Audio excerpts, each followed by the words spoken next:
نبی پہ ہر دم درود پڑھنا، نبی پہ ہر بسم اللہ الرحمن الرحیم۔ قال اللہ تبارک و تعالی فی القرآن المجید والفرقان الحمید فی شان حبیبی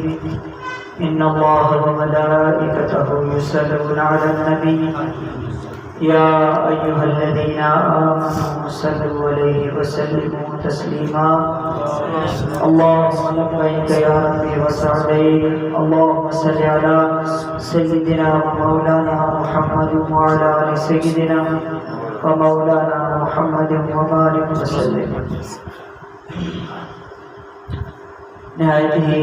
عزت و احترام کے لائق سامعین حاضرین،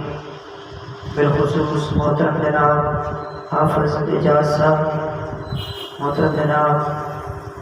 حافظ علامہ قاری محمد عرفان صاحب، محترم جناب ولید احیاء صاحب اور تمام حاضرین، آپ سب کے لیے، ہمارے لیے یہ بڑی یقیناً سعادت کی بات ہے کہ گزشتہ ادوار میں جو آپ کا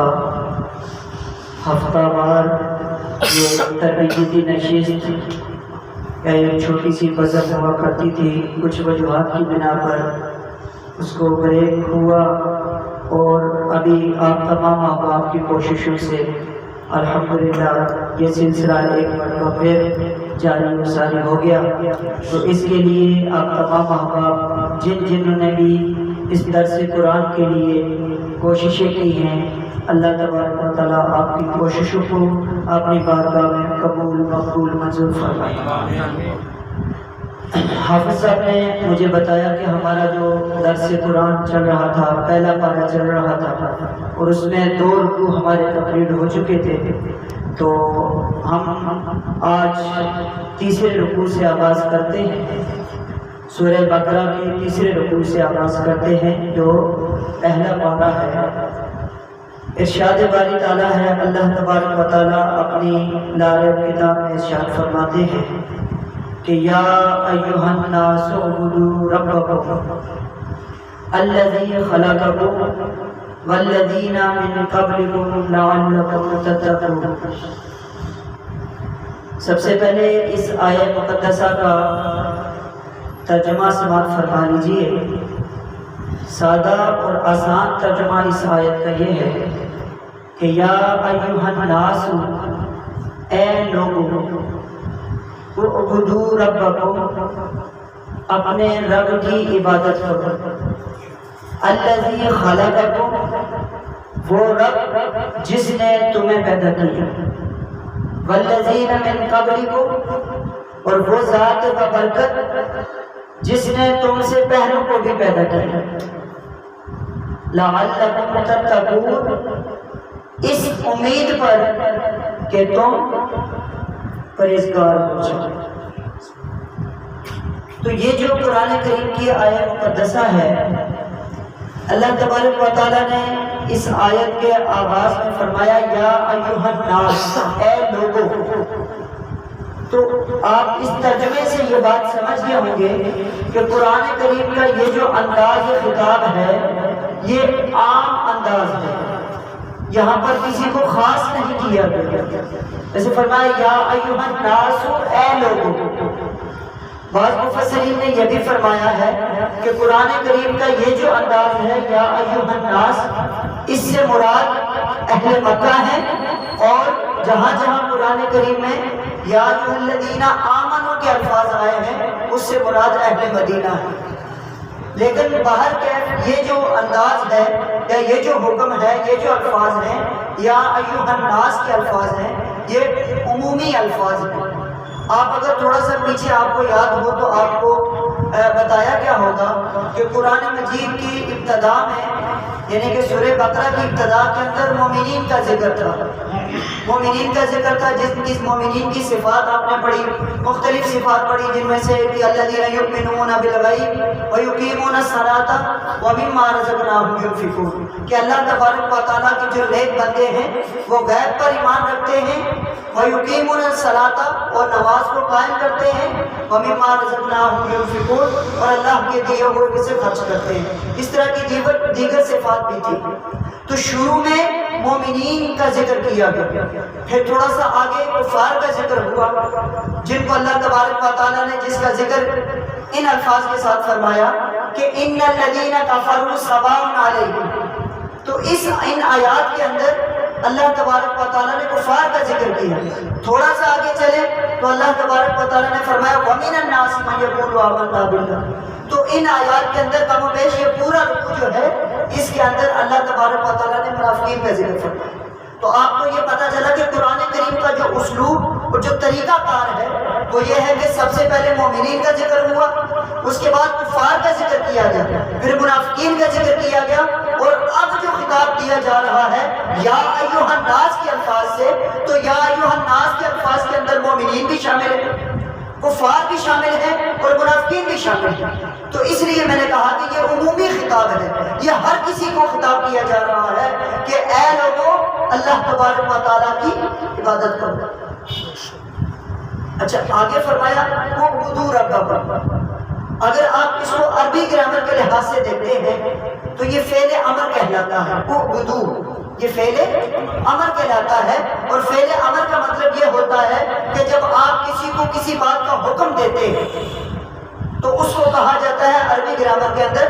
امر، فعل امر۔ تو یہاں پر اللہ تبارک و تعالیٰ نے عبادت کا حکم دیا ہے، کیا فرمایا اعبدوا ربکم، اے لوگوں اپنے رب کی عبادت کرو۔ تو اس سے ہمیں پتہ یہ چلا، اور آگے کیا الفاظ ہے الذی خلقکم، اس رب کی عبادت کرو جس نے تمہیں پیدا کیا۔ تو پتہ یہ چلا کہ انسان کی جو وجہ تخلیق ہے، انسان کو جو اللہ تبارک و تعالیٰ نے اس دنیا میں تخلیق کر کے بھیجا ہے، تو انسان کی تخلیق کا جو مقصد اور مدعا ہے وہ کیا ہے؟ اللہ تبارک و تعالیٰ کی عبادت کرنا۔ پہلے عبادت کا ذکر فرمایا، پھر عبادت کے ساتھ فوراً بعد الذی خلقکم، اللہ تبارک و تعالیٰ نے انسانی تخلیق کا ذکر فرمایا، اور صرف یہ موجودہ یا حضور علیہ السلام کی امت کے جو افراد ہیں ان کی تخلیق کا ذکر نہیں فرمایا، اے محبوب آپ کی امت سے جو قبل تھے ان کو بھی اللہ تبارک و تعالیٰ نے تخلیق کی ہے۔ تو معلوم یہ ہوا کہ چاہے امت محمدیہ ہو یا حضور علیہ السلام کی امت سے قبل کے لوگ، سابقہ انبیاء کرام علیہ السلام کی امتیں ہوں، سب کا اس دنیا میں آنے کا جو مقصد اور مدعا تھا وہ کیا تھا؟ اعبدوا ربکم، اپنے رب کی عبادت کرنا۔ تو پتہ یہ چلا کہ اعبدوا ربکم الذی خلقکم، بظاہر یہ چار الفاظ ہیں، لیکن حقیقت میں ان چار الفاظ کے اندر اللہ تبارک و تعالیٰ نے انسان کی وجہ تخلیق کا ذکر فرما دیا کہ میں نے انسان کو کیوں پیدا فرمایا ہے۔ اس کا جواب اللہ تبارک و تعالیٰ نے دیا کہ اعبدوا ربکم، اپنے رب کی عبادت کے لیے پیدا کیا۔ اور پھر اسی آیت کی تفسیر قرآن کریم کی دوسری آیت بھی کر رہی ہے۔ اللہ تبارک و تعالیٰ نے فرمایا وما خلقت الجن والانس الا لیعبدون، کہ میں نے جن و انس کو تخلیق فقط اس لیے کیا ہے کہ وہ اللہ تبارک و تعالیٰ کی یعنی کہ میری عبادت کرے۔ تو اس لیے پتہ یہ چلا کہ انسان کی جو وجہ تخلیق ہے وہ کیا ہے؟ اللہ تبارک و تعالیٰ کی بندگی اور عبادت کرنا۔ اب دیکھ لیں جتنی بھی نعمتیں ہیں دنیا کے اندر جتنی بھی نعمتیں ہیں، اللہ تبارک و تعالیٰ نے قرآن کریم میں ارشاد فرمایا نا وَإِن تَعُدُّوا نِعْمَتَ اللَّهِ لَا تُحْصُوهَا، کہ اللہ تبارک و تعالیٰ نے اس انسان کو اتنی نعمتیں دی ہیں کہ اگر تم گننے پہ آؤ تو ان کو شمار نہیں کر سکتے، ان کو گن نہیں سکتے۔ تو یہ جو ان گنت اللہ تبارک و تعالیٰ نے نعمتیں دی ہیں انسان کو، یہ ساری نعمتیں انسان کے لیے ہیں۔ جملے پہ غور کیجیے گا، یہ ساری نعمتیں اس دنیا کے اندر اللہ تبارک و تعالیٰ نے جو پیدا کی ہے، یہ ساری نعمتیں اللہ تبارک و تعالیٰ نے انسان کے لیے پیدا کی ہیں، اور انسان کو اللہ تبارک و تعالیٰ نے اپنی بندگی کے لیے پیدا کیا۔ پتہ چلا اس آیت کا مقصد کیا ہے؟ اعبدوا ربکم، کہ دنیا میں جتنی بھی نعمتیں ہیں اے میرے بندے وہ تیرے لیے ہے مگر تو میرے لیے، اس لیے فرمایا اعبدوا ربکم، کہ تیری تخلیق کا مقصد یہ ہے کہ تو میری عبادت کرے، اور دنیا کے اندر جتنی بھی نعمتیں ہیں ان کی تخلیق کا مقصد یہ ہے کہ تو ان کو کھائے، تو میری نعمتوں سے فائدہ اٹھائے اور اپنے رب کی بندگی کرے۔ اس لیے فرمایا یا ایھا الناس اعبدوا ربکم الذی خلقکم والذین من قبلکم،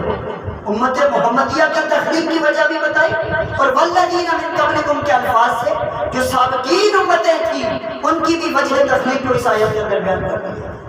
کہ سابقین جو امتیں ہیں ان کی وجہ تخلیق بھی یہی ہے کہ وہ اپنے رب کی عبادت کریں، لعلکم تتقون، اس امید پر کہ تم پرہیزگار ہو جاؤ، اللہ تبارک و تعالیٰ کے نیک بندے بن جاؤ۔ میں اس آیت کو مختصر کرتا ہوں۔ آگے اللہ تبارک و تعالیٰ نے فرمایا الذی جعل لکم الارض فراشا، پہلے ترجمہ سماعت فرما لیجیے، وہ رب جس نے تمہارے لیے زمین کو بچھونا بنایا، فراش بچھونا، جس نے تمہارے لیے زمین کو بچھونا بنایا، والسماء بناء، اور آسمان کو تمہارے لیے چھت بنایا، اور آگے کیا فرمایا وَأَنزَلَ مِنَ السَّمَاءِ مَاءً، اور اللہ تبارک و تعالیٰ نے تمہارے لیے آسمان سے پانی نازل کیا۔ وجہ کیا ہے؟ آگے وجہ بیان فرمائی فَأَخْرَجَ بِهِ مِنَ الثَّمَرَاتِ رِزْقًا لَكُمْ، اور اس پانی کے ذریعے اللہ تبارک و تعالیٰ نے اس زمین کے اندر سے تمہارے کھانے پینے کے لیے، تمہارے رزق کے لیے، بطور رزق تمہارے لیے پھلوں کو پیدا کیا۔ فَلَا تَجْعَلُوا لِلَّهِ أَندَادًا، پس تم اللہ تبارک و تعالیٰ کے ساتھ کسی کو شریک نہ ٹھہرا، اندازہ شریک، عبادت کے لائق اللہ تبارک و تعالیٰ کی ذات کے علاوہ کسی کو نہ سمجھو، وَأَنْتُمْ تَعْلَمُونَ، اور تم جانتے ہو۔ اب دیکھیں میں یہاں پر یہ بات کرنا چاہتا ہوں کہ پچھلی آیت میں اللہ تبارک و تعالیٰ نے معدوم سے موجود کا ذکر کیا کہ انسان نہیں تھا، ہم نے اس کو پیدا کیا انسان، اور اس آیت کی ابتدا میں اللہ نے کیا فرمایا الذی جعل لکم الارض فراشا والسماء بناء، کہ اللہ تبارک و تعالیٰ نے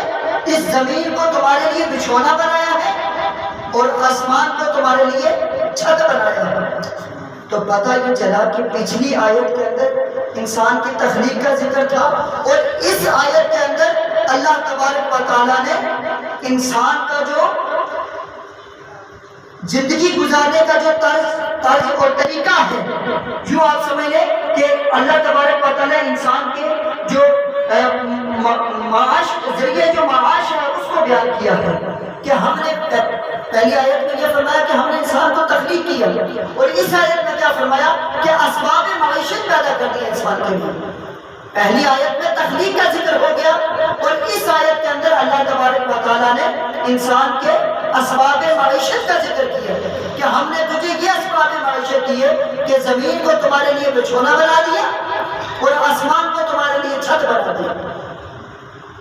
اور آگے کیا فرمایا وَأَنزَلَ مِنَ السَّمَاءِ مَاءً، اور آسمان سے پانی نکالا، پانی نازل کیا، فَأَخْرَجَ بِهِ مِنَ الثَّمَرَاتِ، اور اس پانی کے ذریعے سے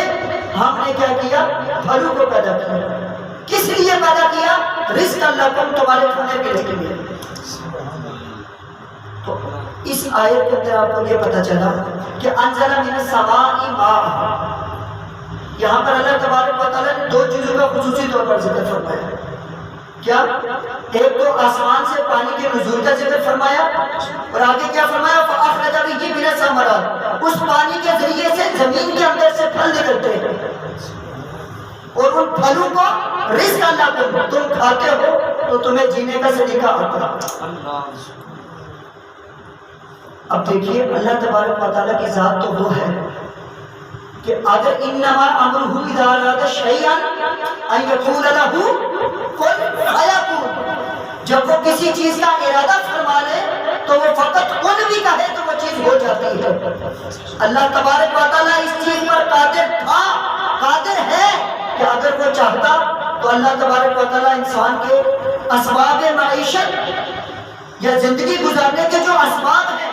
ان کے لیے انسان کو نہ تو مٹی کا محتاج کرتا اور نہ ہی پانی کا محتاج کرتا۔ اللہ تبارک و تعالیٰ چاہتا تو کوئی اور ذریعہ بنا دیتا، لیکن اللہ تبارک و تعالیٰ نے فرمایا کہ جب مٹی اور پانی دونوں کا اجتماع ہوگا، اس لیے کہ اللہ تبارک و تعالیٰ نے مٹی کے اندر قوت قابلہ رکھی ہے اور پانی کے اندر قوت فاعلہ رکھی ہے۔ جب دونوں قوتوں کا اجتماع ہوگا تو اللہ تبارک و تعالیٰ فرماتا ہے جب یہ دونوں قوتیں، یہ مٹی اور پانی کا ملاپ ہوگا تو ان دونوں کے ملاپ سے اللہ تبارک و تعالیٰ تمہارے لیے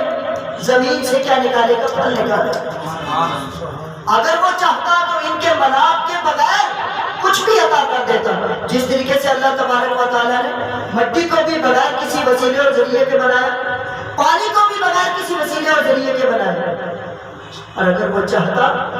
تو زمین اور آسمان کی ملاپ کے بغیر یہ پھل بھی مل جاتے، یہ ساری نعمتیں مل جاتے، لیکن اللہ تبارک و تعالیٰ نے ان دونوں کے ملاپ سے ہمیں ثمرات عطا کیے، ہمیں رزق عطا کیا۔ یہ اشارہ اس بات کی طرف ہے کہ اگر وہ چاہتا تو یہ سب کچھ دفعتاً بھی کر سکتا تھا، وہ ایک دم بھی کر سکتا تھا، لیکن اللہ تبارک و تعالیٰ کی حکمت یہ ہے کہ میں اپنے انسانوں کو جو بھی نعمتیں دوں وہ بتدریج دوں، وہ تھوڑی تھوڑی کر کے دوں، کہیں ایسا نہ ہو کہ ایک دم ایک ساتھ سب کچھ ان کے پلے آ جائے اور یہ اللہ تبارک و تعالیٰ کی نعمتوں کی ناشکری نہ کر بیٹھے۔ اس لیے فرمایا ان دونوں کے ملاپ سے دوں گا اور بتدریج دوں گا تاکہ تمہیں نعمتیں ملتی رہے اور تم اللہ کے شکر گزار بنتے رہو۔ اس لیے کہ لئن شکرتم لأزیدنکم، جتنا تم شکر کرتے جاؤ گے تمہیں اور ملتا جائے۔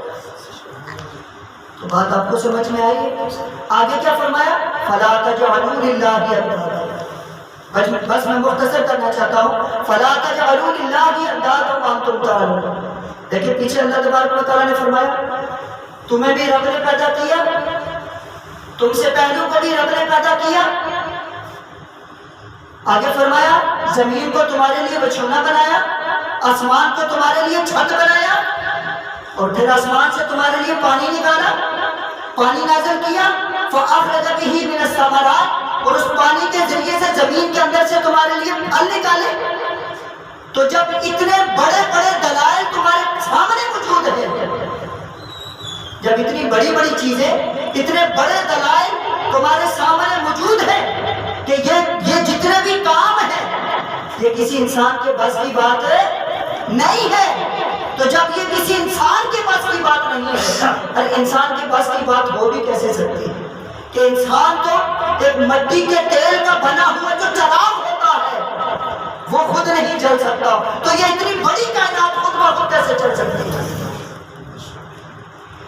بات سمجھے میری آپ؟ مٹی کے تیل کے بنا ہوا جو چراغ ہوتا ہے، جب وہ چراغ آج خود نہیں چل سکتا تو یہ جو اتنی بڑی کائنات رب تعالیٰ نے بنائی ہے، یہ کائنات خود بخود کیسے چل سکتی ہے؟ تو اللہ نے پیچھے دلائل کو ذکر کیے کہ وہ رب جس نے تمہیں بھی پیدا کیا ہے، تم سے پہلو کو بھی پیدا کیا ہے، تمہارے لیے زمین کو بچھونا بنایا ہے، آسمان کو چھت بنایا ہے، اور آسمان سے پانی اتارا ہے، اور زمین سے تمہارے لیے پھلوں کو نکالا ہے، یہ سب جب تم دیکھ رہے ہو کہ یہ رب کائنات نے کیا ہے تو پھر تمہیں کون سی چیز ہے جو اللہ تبارک و تعالیٰ کی عبادت سے روک رہی ہے؟ فرمایا یہ سارے دلائل ہیں، ان پر نظر و فکر کرو، ان پر غور کرو۔ جب تم اللہ تبارک و تعالیٰ کی ان دی ہوئی نعمتوں اور ان دیے گئے بیان کیے گئے دلائل پر غور کرو گے تو تمہاری زبان اور تمہارے دل یہ کہنے پر راضی ہو جائیں گے، یہ پکار اٹھیں گے کہ فلا تجعلوا للہ اندادا، کہ اللہ تبارک و تعالیٰ کی ذات کے سوا